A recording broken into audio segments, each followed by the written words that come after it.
Yo, what is up, my stories? Welcome back to another stream. Welcome in. We're doing another yap and chat about Precure. Today we are talking, what is today's episode? I don't even remember, oh no. We are talking about episode 34. Episode 34 of You and Idol Precure today. Hope you are all doing well. Hello over on YouTube to Mimi and Rose, and hello on Twitch to Lily and Mimi. Welcome in. My streaming time is a little bit different today. I'll go ahead and preference that. It's a little bit different today, and there's a reason behind that. I think I need to like redo my tracker because I feel like I'm not being tracked according to plan. That's how I get my tracker to work, is I just make noises at it. But yeah, the time for stream that we usually do is a little bit off, a little bit different today because so here's the thing. Real world stuff happened. Real world magical stuff happened. My magical house that I absolutely definitely live in, magical rainbow sunshine magical girl house, has a septic problem. Hi Chrono, welcome in. My house has a septic problem, and so we've been trying to get some workers to come out and take a look at it, because we're gonna have to dig it up. We're gonna have to dig up the sewage, poo-poo water, you know, we're gonna have to dig it up. So in order to do that, you have to get a permit from the city. So we have been waiting for these maintenance guys to come out here and give us the okay that we can get the permit and that we can start digging. And so they were supposed to come earlier this morning, and then they didn't. So we went and we took the dogs to the vet. They had a opening this morning, so we took them this morning. Everything was good, and like maybe 40 minutes ago, the poo-poo sewage guys, they called and they were like, we'll be out there, so we're gonna come over to your house. Which, yes, good that they could still come, but that's during my stream time. They're supposed to be here in a little bit over an hour, they said, like hour and a half.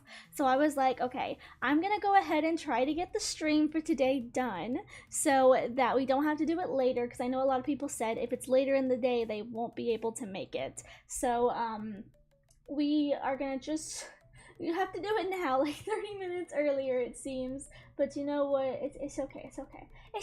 I hope it's okay. I hope it's okay, but you know what, we're all good. Everything is going to be a-okay. Yeah, the poo-poo water.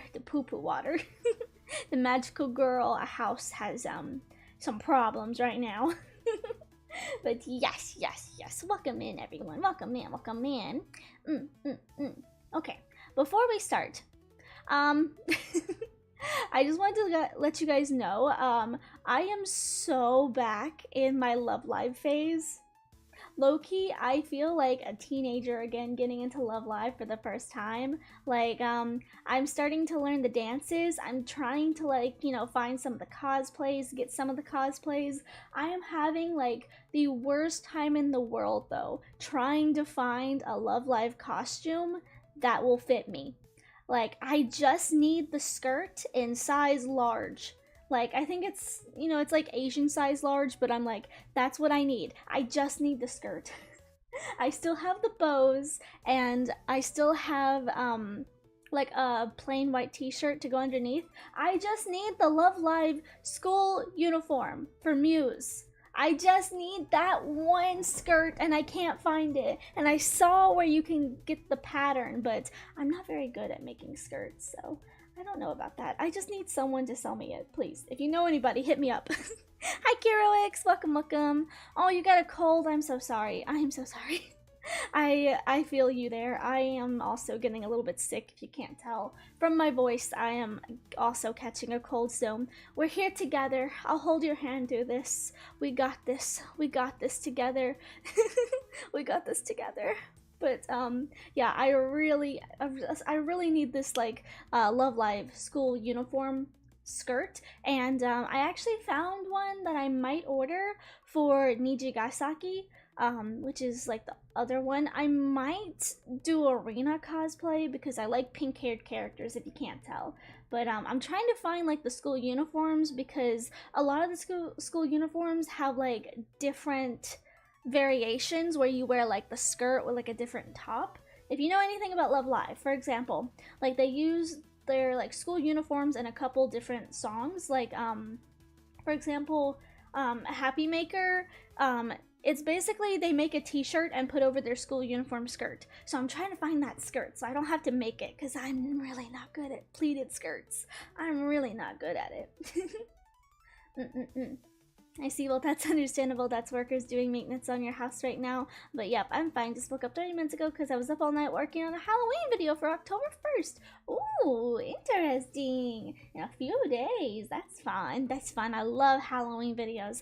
I love Halloween. I feel the spookiness coming into my veins. I love Halloween. It's like the best time of the year. But the only problem is, it's still hot outside. It's still hot outside. It's like fall. Where's the cold? I want it to be apple cider time, but it's just still a little bit too hot, you know? I live in the mountains and I feel like it's still too hot. Hi Juan, welcome in, welcome in. It's too hot. It's so hot still, so that's not fun. But before we get into the recap, I will say again, I have another video that is kind of weird where I can't provide you a proper meme.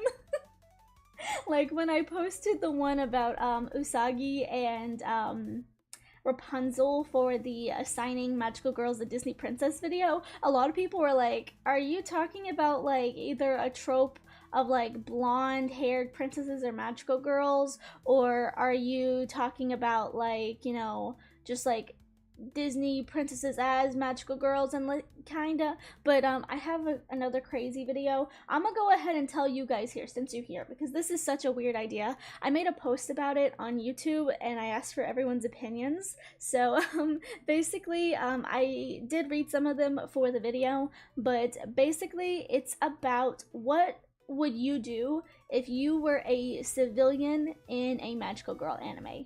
So I have a video talking about that. It's a crazy one, but it's just one that I thought about at like 3 in the morning when I couldn't sleep. I was like, what do you think civilians think about magical girls and like the villains and whatnot? Like, what do you think they think about?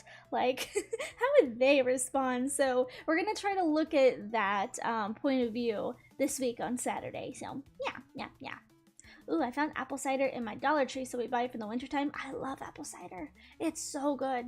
It's so good. Yes. X-Force style. Yes. Okay, let's go ahead and get into the quick recap. And I do mean quick because I, kind of like last week, I don't feel like I have a whole lot to say about this episode. It was much cuter, I think, than the last one.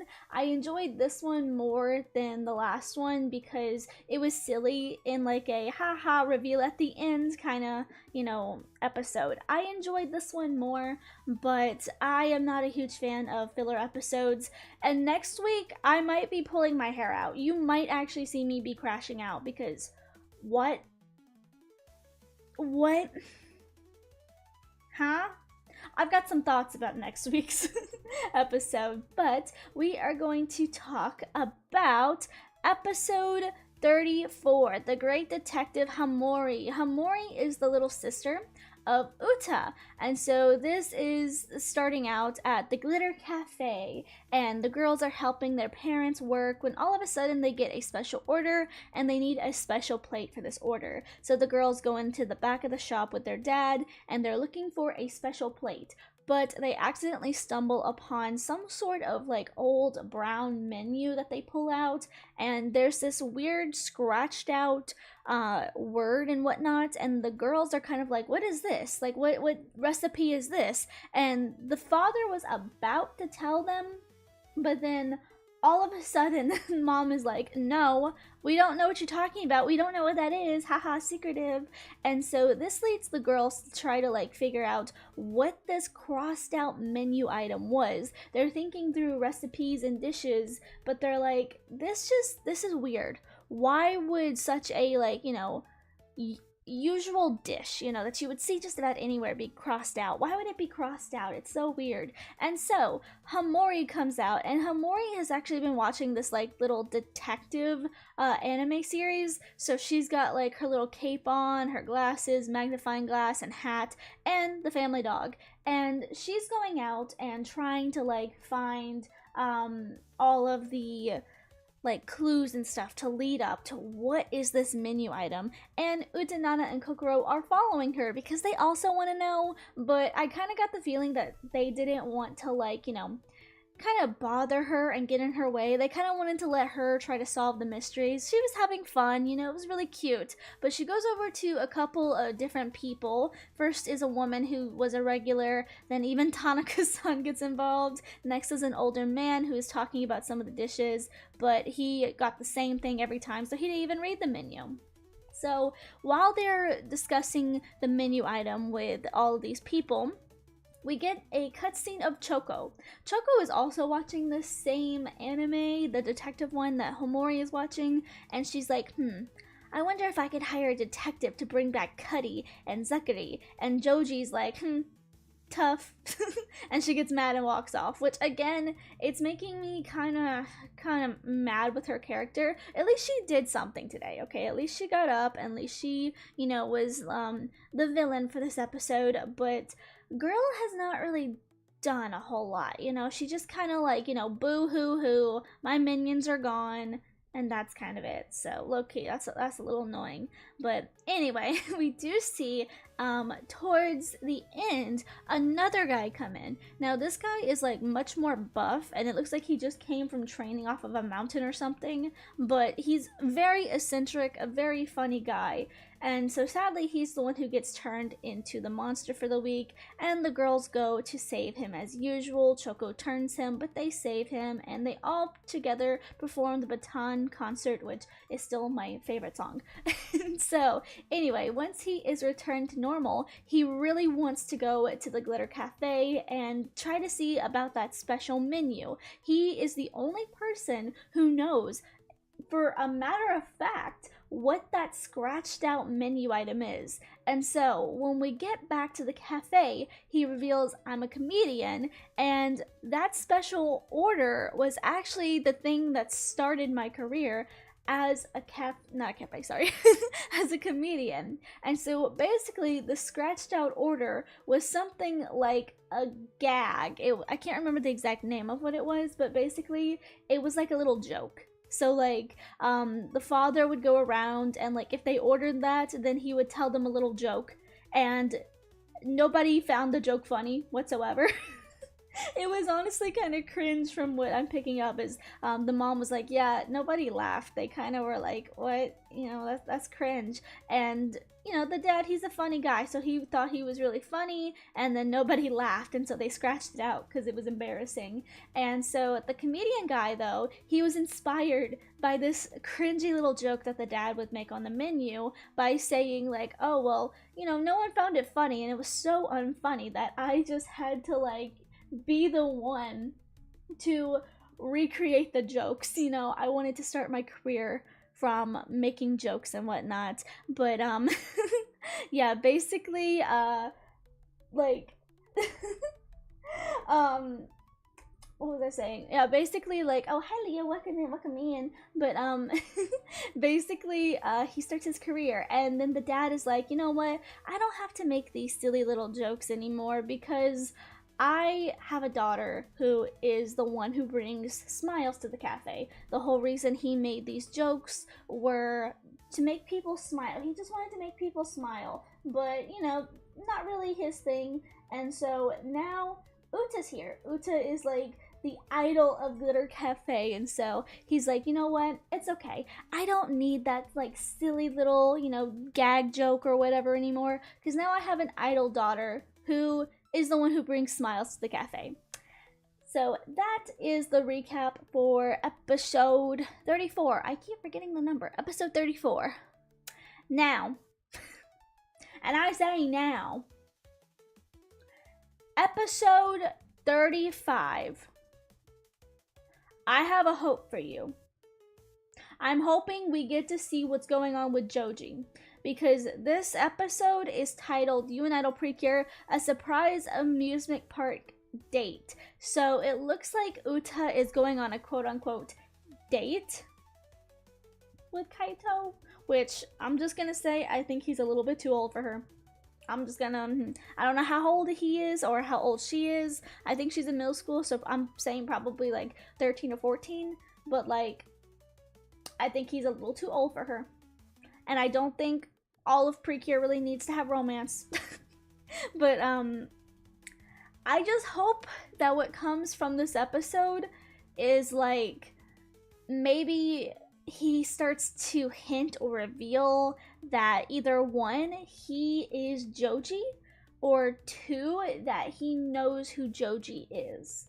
I really hope that this starts to like tie into this new evil villain, and maybe if it doesn't completely like shove it in your face, I do think it would be nice to just like, you know, kind of showcase like, what if he was trying to you know, get into the know with the idols, like maybe that's why he's so close to Uta. Maybe he knows that she's Pure Idol, and maybe either one, he's trying to collect the information for himself because he's Joji, or maybe he's trying to collect the information to help Joji or whatnot. I still want to say in my heart of hearts that he is Joji because it just feels right, but it also feels so obvious that if they did like a twist where it's not Joji and someone who he knew or something, I think that would be really cool.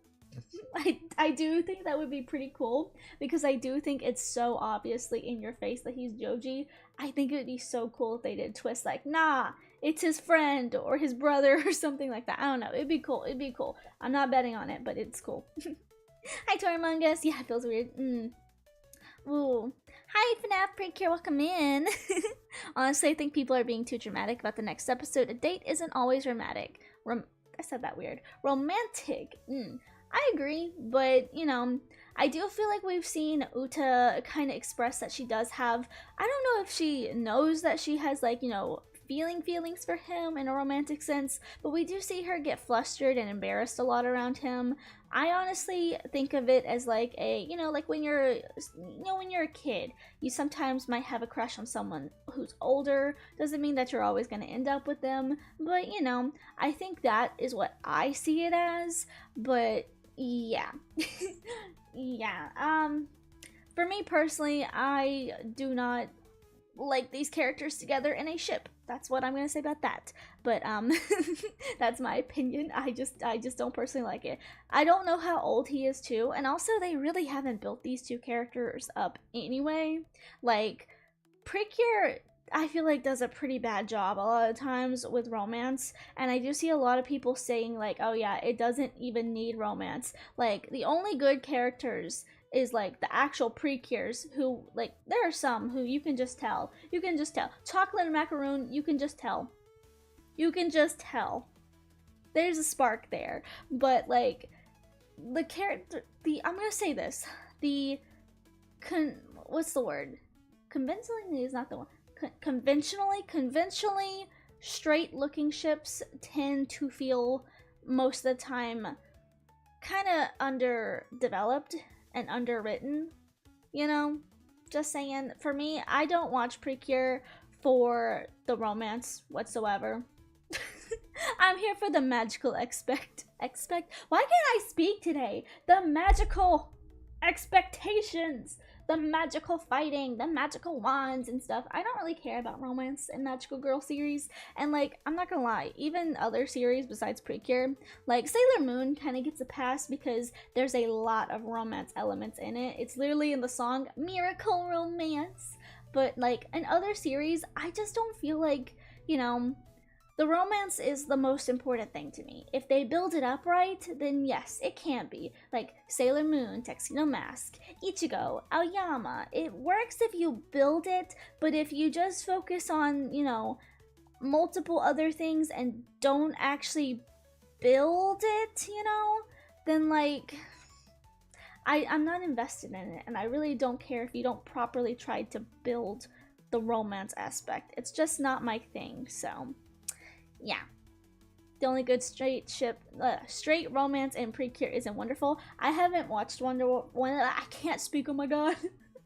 I haven't watched Wonderful, so for me personally, I can't judge that ship. I don't think there's any people in Precure that I even really ship. It's just, again, for this series, I don't really care about the romance. So for me, I don't really care at all. I'm not here for the romance for me personally when it comes to Precure. So,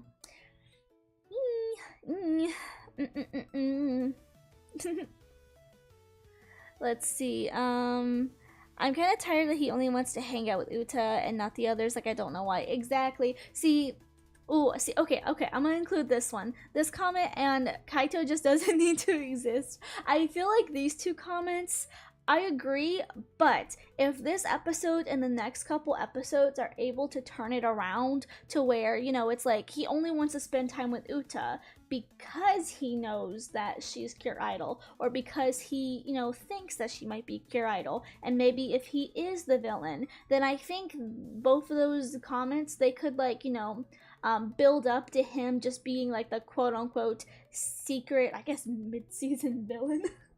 Because, like, to be fair, he just kind of pops out of nowhere at random times and says things to Uta like, yeah, you got this. Don't betray your friends. Keep your friends close. Idol stuff, you know? And it's not even, like, the most helpful things, you know? It's not like he's the most, like, you know, guru wisdom man out there or anything. It's just kind of like, yeah, cherish your friends. But, like, I really do hope that maybe these next couple episodes, since they're starting to focus more on Kaito, I really hope that it does give him some much needed character development, because again, I agree, he really doesn't play a significant part. At least right now, he plays no significant part, and it's very weird considering we see him a lot. It's just kind of weird that he keeps getting these little tiny focuses, little focus episodes every so often, but then they never properly, like, flush out his character or do anything with his character. It just feels kind of hollow. It feels kind of empty. So I'm hoping that he does have something to do. If he's not Joji, then I hope he has something to do with Joji or the villains or something, because I think that would definitely give his character the much needed value that he has not been garnered. Like, he really needs to, like, grow as a character. Like, we ain't got many more episodes. Like, you better get on the ball. Gotta get on the ball with him.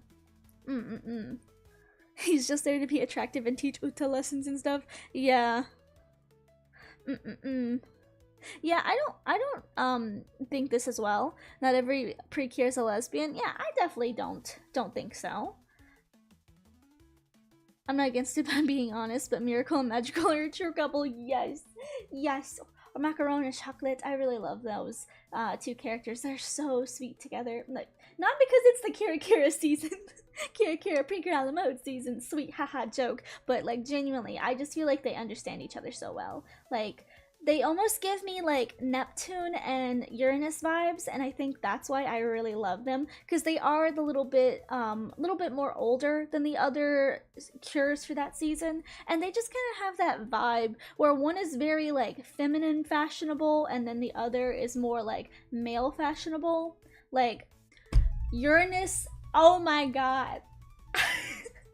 I genuinely think that Uranus was one of my first ever, like, anime crushes, just because, like, I mean, damn.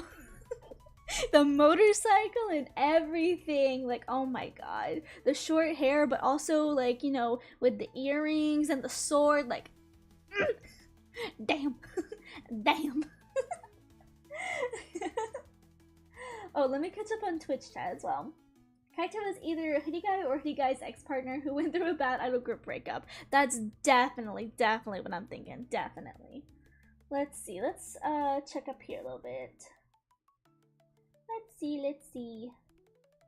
Speaking of mysteries and stuff, that reminds me, because this episode was pretty weird, but not in a bad way, cute, fun way, because we get a, like, fun mystery detective story focused on Uta's younger sister, which is a neat change of pace, but Because her sisters never had a focus episode of her own, which was adorable. It really was. It was nice to see her. I really like to see Hamori. I do feel like, again, there's just been so many filler episodes. I would have liked to see this, like, maybe more towards the beginning, in my opinion, because I feel like, she is a side character, so, I felt like I never really cared too much.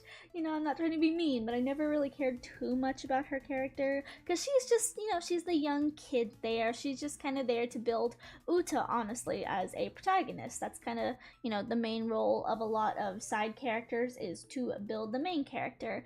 And I really like the idea of, I don't know if this is what the show was trying to convey, but in my heart of hearts, as an only child too, I thought it was really cute. The way I interpreted it is that her little sister is going out on this adventure in town, but she's like, I'm just gonna stay behind and linger and just make sure that she's okay, She's just a little kid. She's going talking to all these random people, I think it was a cute idea. I don't know if that's what they were going for, but in my head, that was my headcanon for the episode, is Uta was like, let me look after my little sister, and it was just so cute.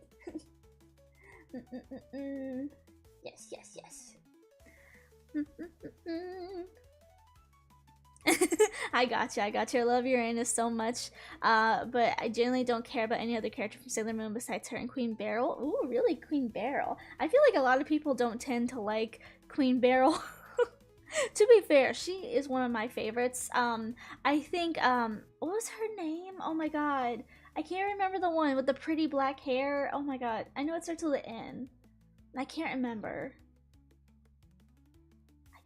What's her name? I'm gonna look it up real quick, because it's gonna, like, get to me. Let's see. Sailor Moon villain.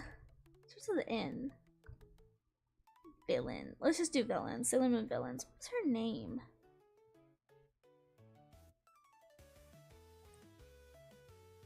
Nehelena? Is that how you say it? Nehelenia? Maybe? I can't remember how exactly to say it. It's been so long since I've watched all of Sailor Moon, but oh my god, I really liked her story. Hers really broke my heart, because she was, I mean, am I misremembering? And like, I feel like I might be slightly misremembering, so do correct me if I'm wrong, but I'm just basing this off of like anime from what I remember. But I think she was also around at the same time that Usagi was a child, or sorry, Serenity was a child, but I remember her being just kind of like lonely, and that's the whole like mirror thing, is that she always felt so lonely. So I can't even remember, but like it's been so long, but her story was really sad. And I like Queen Beryl's story. I think Crystal did a pretty good job of showcasing that Queen Beryl, before she became evil, she just really liked Mamoru, or Endymion, or Darien. She really liked him, but then, Serenity came in the way between them, quote unquote, came in the way between them. But she was kind of jealous. Like, it makes sense, and that's the thing I love about Precure, is that the villains, they make sense. I like that. Not including like the Makai Tree arc, because that is filler episode, or filler season, and we talked about that already. But like Queen Beryl, first villain, she's just jealous.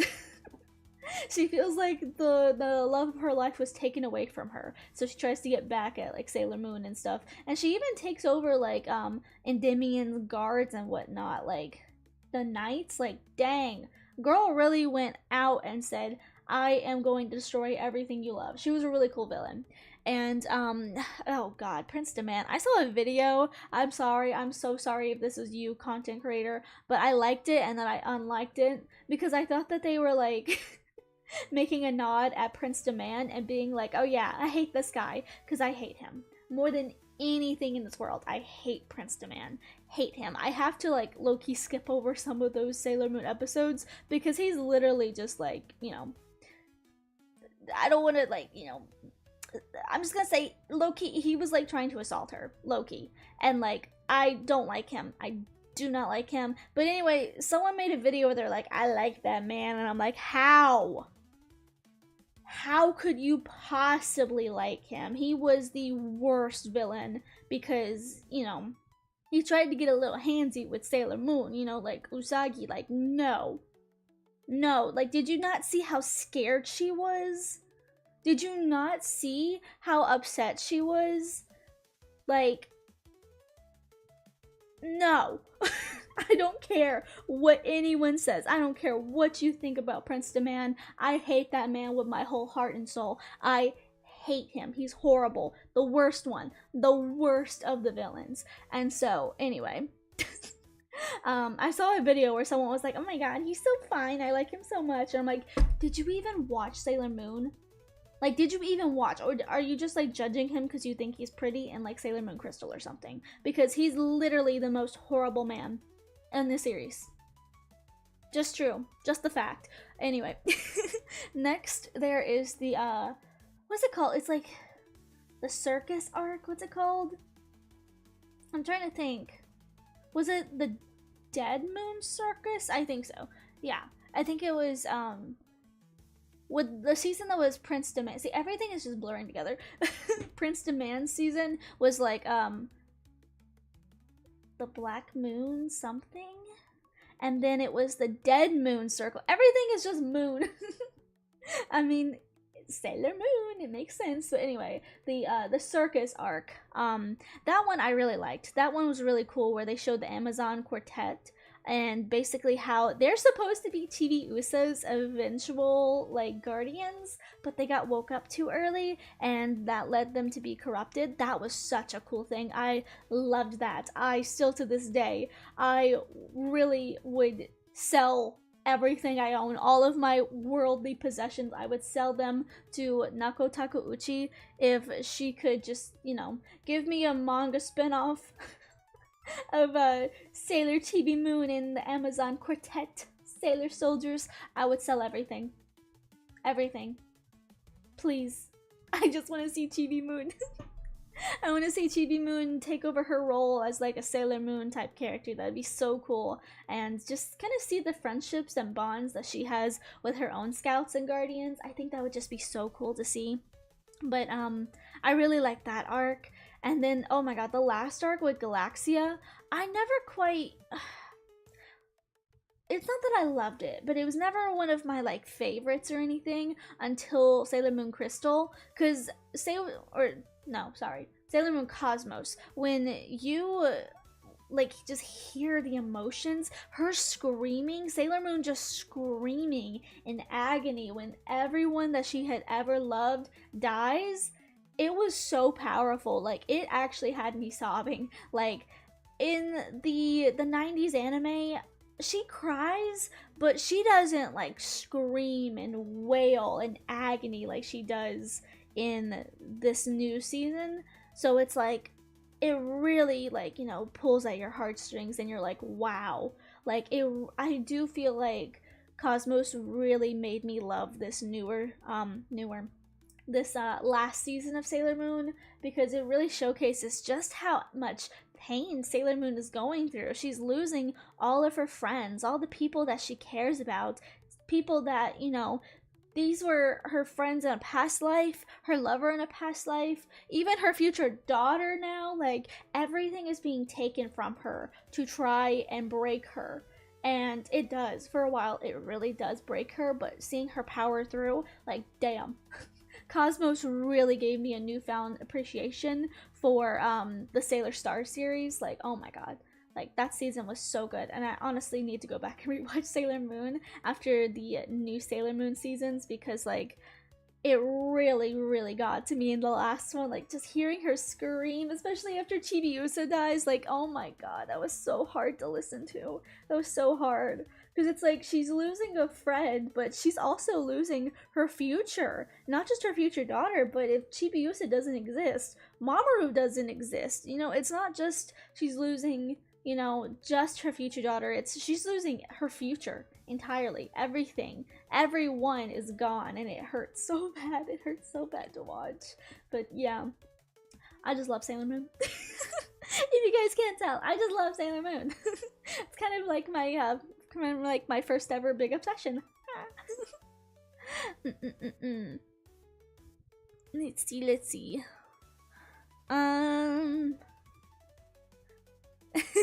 Precure got me distracted from watching Sailor Moon. I can see that. I can see that. Yeah, nothing likable about him. No. Prince Demand sucks. Like, Loki sucks. Loki sucks. There's not a villain that I hate more than him. Because, like, everyone else, like, genuinely, I feel bad for. I really do truly feel bad for all of the other villains. But, not him. That man can rot. And Chaos. I watched a video recently, and I think it was actually a hi Josh. I think it was the film theory video about some sort of like moon eating planet thing that had like a face on it or something. If you watch film theory, it's like the latest video at the time that we're streaming. But basically it was like talking about the lore of the video and talking about some of the Greek to Roman gods. I know a lot of like Greek mythology and Greek like god mythology because I grew up as a very big Percy Jackson fan, and so you know like the planets, the stars, the gods, you know like that all was you know very you know like ingrained in my brain from Percy Jackson. And being a space weeb, I was definitely that kid who wore space leggings to school. Yeah. Can't you tell? And I don't know that much about the Roman side though. I know some of their converted names from Greek to Roman for like the gods and stuff, but not all of them. But the video was like diving into like the solar system, because like a lot of our solar system is named after like Latin like words or like the Greek or Roman goddesses and gods and whatnot, and they were actually talking about how there is this being, which I'm sorry I can't remember every single detail, but there was this being called Chaos, and I was like, oh my god, Takeuchi, you are so smart. Because I didn't even know there was actually like a god named Chaos. I'm assuming that's like maybe it's like a version of Kronos or something, because again I couldn't quite you know figure it out because I know the Greek gods and stuff, but I just don't know the Roman gods. If you don't flat out tell me this person is this person, I have a hard time putting it together. But there is a, let me actually do some research while I'm here. Let's go ahead and look it up. Let's see. Let's actually do this together. Let's see. Roman mythology. Mythology. Chaos. I want to say it's Kronos, but I don't know. I don't think it is. Chaos is a pre-Titan thing? Yeah. There's like, entities, I guess, that existed before the giant, no, sorry, before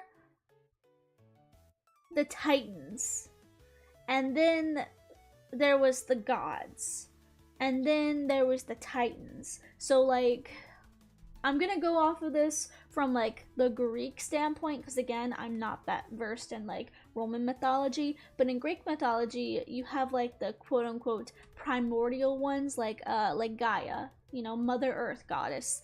And so she, and like I think Cronus as well fits into this. Cronus has the gods or something. Gods defeat the Titans, and then Gaia is like, yo, what the heck? Gods, what the heck? I'm gonna make the giants to defeat you. Something like that. It's hard to explain. It's hard to explain. Oh my god. Titans become before God. Yeah. That. Yeah, no, that makes, yeah, that's right, because in the opening to Disney's Hercules, it's like the gods put the Titans away. Yeah, they seal them. Yeah, and then she makes the giants or something, and the giants are supposed to be the ones who go against the gods. Like it's a lot. If you've ever got into like Greek mythology, it's a lot. It's a lot. But let's see what it says. Yeah, in Roman mythology, the concept of chaos was a primordial state of formlessness, jumbled elements, and a vast empty space that existed before creation. It was not a deity, but rather the initial undifferentiated state from which the first gods and elements such as Gaia, Earth, and Eros love emerged. Yeah. this primordial one. I feel like that sounds pretty right to say primordial one. I don't know why we're getting so into like mythology here.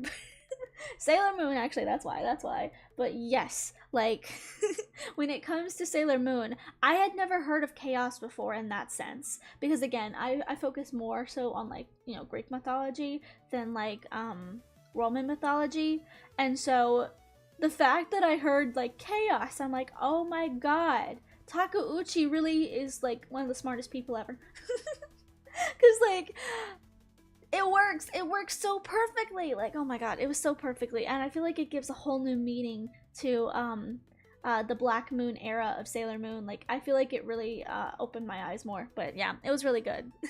It was really good. I was hoping the Uta sisters mystery was gonna lead the Kirs to fighting.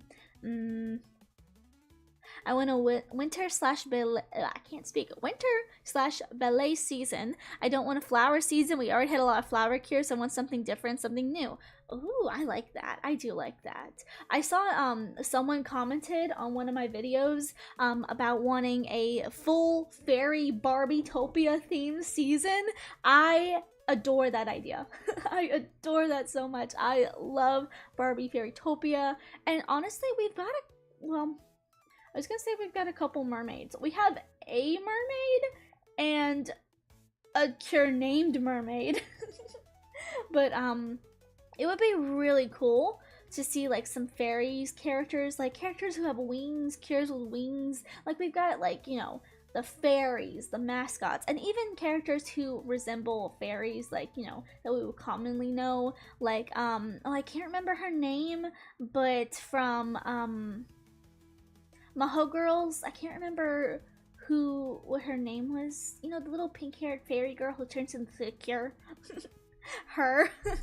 I really I feel like she is like a good embodiment of a fairy, but like I really want a nice pretty like, you know, Fairytopia, Barbie Fairytopia type of season. Everyone needs to have pretty glittery like winks kind of wings. Which also I'm gonna just say this, a lot of people have been like asking in comments if I can go over the new wings, and ooh. I've watched a couple videos and people seem to hate it. I haven't watched it for myself yet, the actual like, you know, season, but I know a lot of people were like, this is shit. The animations, I've seen so many people complaining about the animation, but I'd have to like go back and rewatch the first full Winx to then the movies and stuff, and then I would want to watch the new one, because I haven't watched Winx properly, as in every single episode. Like I used to just watch it occasionally if it was on like Nickelodeon. So I should honestly go back and like do that. Hachan, yes, thank you, Hachan. Hachan. Ooh, Rockstar season would be really cool, yes. A sumo season. Oh my goodness, that would be so cool. Oh yeah, here we go. The reason why people hated Queen Beryl back in the 90s was because of the way her character was portrayed from the 90s anime compared to the manga. In the manga, she was a complex, sympathetic villain, but the 90s made her more into an unhinged, straightforward, generic Saturday morning cartoon villain, which she showed little to no loyalty towards her own henchmen, threatening death sentences on them, like putting Jadeite in Cold Sleep. Ah, yes, yes. I do definitely feel like they did a better job with her character in Sailor Moon Crystal, because you can see that she is more kind of like strategical, even just a little bit. I feel like the villains don't always necessarily get the best screen time or are always that fleshed out, but yes, I definitely agree. Definitely agree. Yeah. Zirconia, I've always loved Zirconia. Zirconia is also an element, which I've learned so many elements and stuff, and I was actually, weirdly enough, pretty good in, oh my god, what was it called? Chemistry?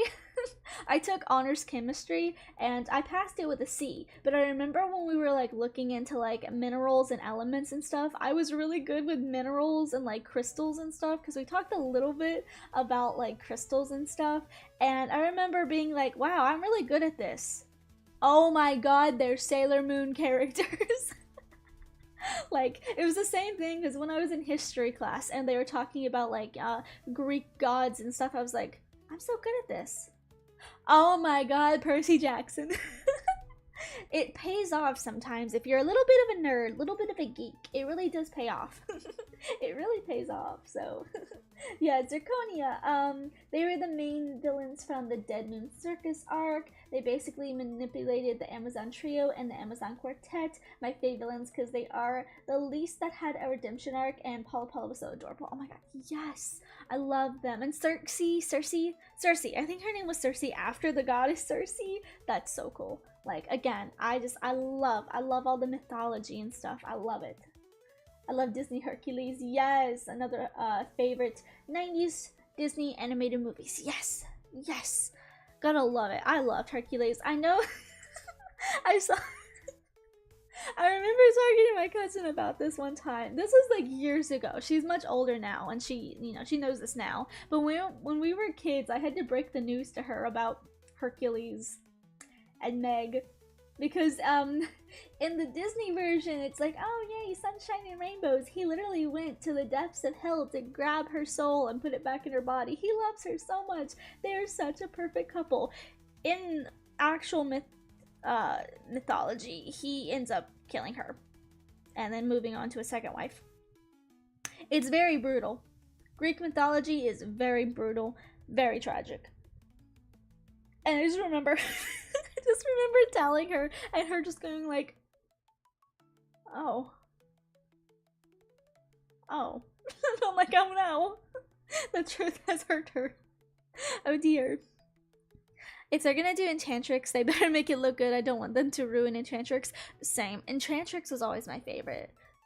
Wonderful, magical, diamond shine. That was always my favorite one. I love the costumes from Enchantrix.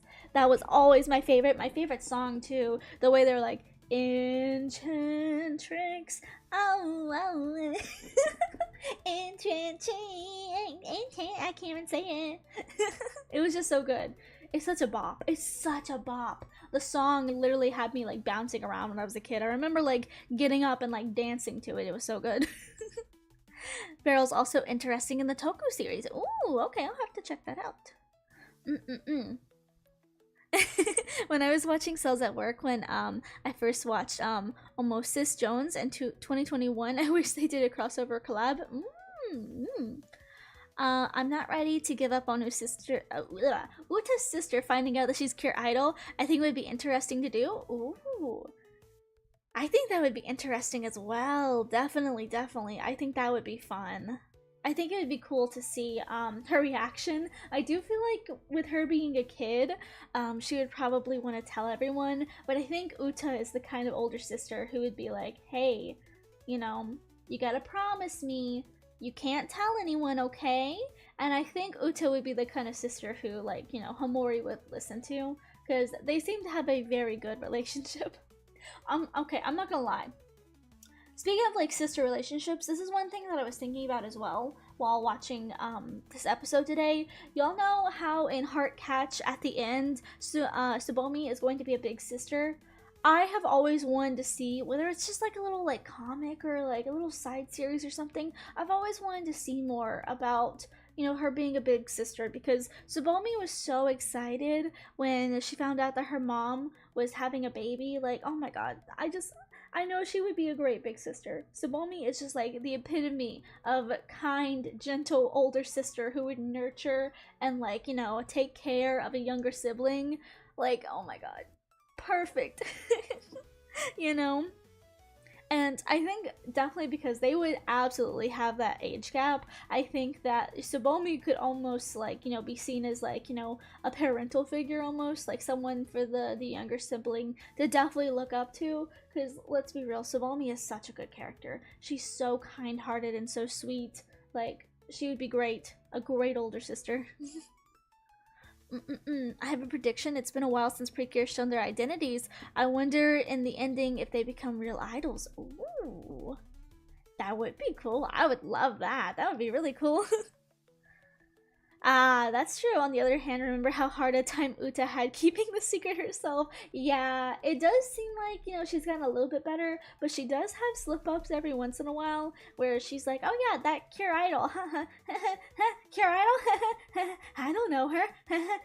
Like, literally, in the last episode before this one, the sumo wrestling episode, she almost gave it away because the sumo wrestler wrote something in a note, and only someone who read that note would have known that he was trying to like achieve his goals of, reaching some sort of title. And Uta was like, oh yeah, we're gonna help you reach those goals. And he was like, how do you know that? Because I sent that in a letter to the Precure idols. And she was like, someone take over. Someone help. And basically they came up with the idea of like, oh, it's okay because we're manager in training for the idol precures. It's like, girl, please, Uta, please, Uta, you're better than this. Hi Samuela, welcome in. Let's see. Yeah, I also want more heart catch, but I do like the thing that they were going for, like, this is just part of our life, and life goes on thing. Yeah, but it was like one of my all-time favorite seasons. And again, I had asked people when I started watching what was the best season to watch, like what community-wise at the time, what was my, like, community's favorite recommendation for a series to watch, and it was like literally 92% heart catch. And I was like, oh, I'm not excited by this one. It's not as shiny and pretty. But then I watched it, and oh my god, was it so good. It was so good. It was so good. Worth every second. Kind of random, but why do people crash out when a side character doesn't become a mid-season? Everyone always says they wanted Yui, not Scarlet, from Go Princess, but Toa was literally good. Ooh. I haven't watched that season, so for me, I can't quite comment on that for them, but I understand what you mean. I definitely understand what you mean. Like, speaking of heart catch, I know a lot of people also wanted, Erica, I almost forgot her name. Erica's sister Momoka to also become a Kira, like a duo. I saw a lot of people saying like it would have been cool to see a duo of Moonlight with Momoka, and I think somebody gave her a name and I can't remember, but it was like a sunshine kind of name. I think it was like Moonlight and Sunlight or something, but that was just like a fan, like, what if we got this? And I thought that was pretty cool. But I get what you mean. I wonder if they have a power up in the ending of the season. There's always an end season power up. I hope so. I would love to see some forms. Like, I mean, to be fair, we do see that they do have, at least for Uta, because the movie's coming. There's a planned movie. We see a form where Uta has a new pink form. Hi, Lightmate Heart! Uta has a pink form, and then she also has like a new red form. I think that would be really cool if they could somehow incorporate that maybe into the season, but we'll have to see. But yeah, there's usually always a power-up at the end of the season. Let's see. Oh, thank you, Chrono. I definitely agree with you on Little Mermaid 2 Return to the Sea, because it was one of the better direct sequels done right. It basically was Ariel's story redone, but in reverse. Ariel in the first movie just wanted to visit the human world above the surface, while her adorable daughter Melody wanted to visit the ocean. And yeah, she has a falling out argument with her mother Ariel, which she had every right to do, as to be as angry as Ariel was keeping secret to Mura. Yeah, that cut off on my screen, so I'd scroll down. Yes, I have seen some comments, and I do think that there are some people who have made some really good comments. Like, if I can, like, pull it up real quick. I saw some people who had some really good insights, who were like, in my opinion, this, in my opinion, that, which can I just say, I love it when people aren't mean, and people are just like, oh, let's just have a nice conversation where we actually talk this through. This is my opinion, and this is, like, my take on it. I love when people can just be nice about it, and I've gotten so many comments where people are just like, I like your opinion, but in my opinion, this, I love it. It's just so nice. It's so nice. And from what I see, a lot of people, their issue is actually Morgana and not quite Ariel. because I see this is like a direct comment that someone says. This is by Lady Pool. Lady Pool says, my only issue is Morgana. She comes out of nowhere. It's not very scary compared to Ursula, and she never kills anyone or turns mermaids into weird creatures. Her raids are spooky, not her. Yeah, and they also say, I didn't like that Ariel imprisons her daughter in the wall around the castle and never told Melody the truth about her origins. Not even a don't go into the sea because there's an evil octopus witch. She's a terrible parent. See, I know some people have some differing opinions from me in that, which I really don't mind, because the whole point of, you know, making videos like this is I want people to, like, you know, tell me what you think and not just, you know, always like agree with me. Because if you just always agree with me, like, you know, sometimes if you agree with me on stuff, you know, then that's great, but I want your opinion and not just, you know, like, oh, I'll throw my opinion out to agree with the content creator, you know? So, like, I love when people are like, I respect your opinion, but this is mine. And people are so nice in this video, and I loved it. I love it. I love reading comments where it's, like, insightful, like, this is the reason. I see a lot of people who just hate on The Little Mermaid 2 simply because it's a sequel. Like, there are some really good sequels out there. Frozen 2, Cinderella 2 and 3, and I saw a lot of people in the comments saying, like, hey, can you do, like, a Cinderella 2 and 3 sequel review? And yes, I am already in the works on that one. I plan to watch Cinderella 2 and 3. Cinderella, comma, Cinderella 2, comma, and Cinderella 3. And I plan to do kind of a big video where I just talk about all 3 movies together. I think that would be best instead of breaking them up.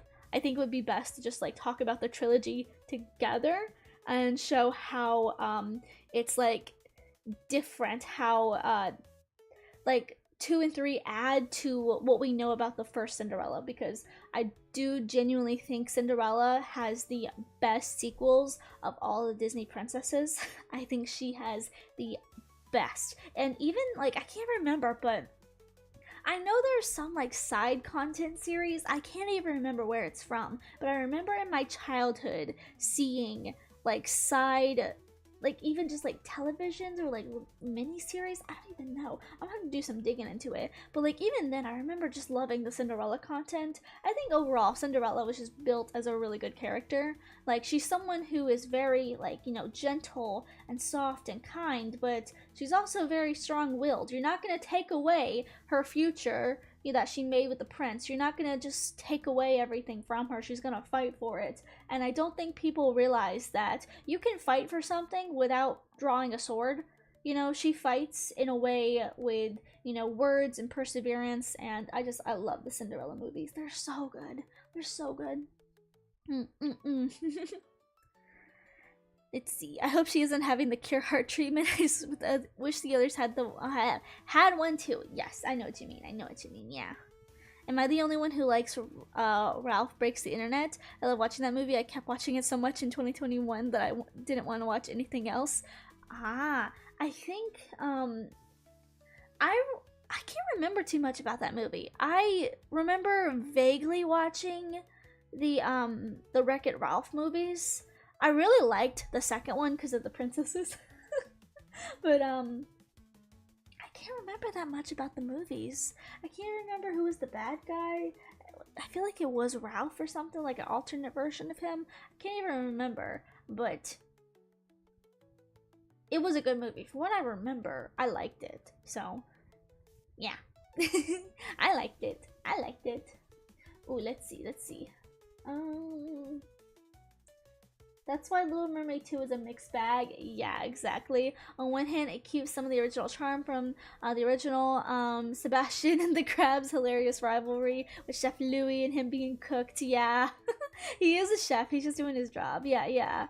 But Morgana just came out of nowhere and wasn't built up properly like her deceased sister. Yeah, I definitely agree with that one.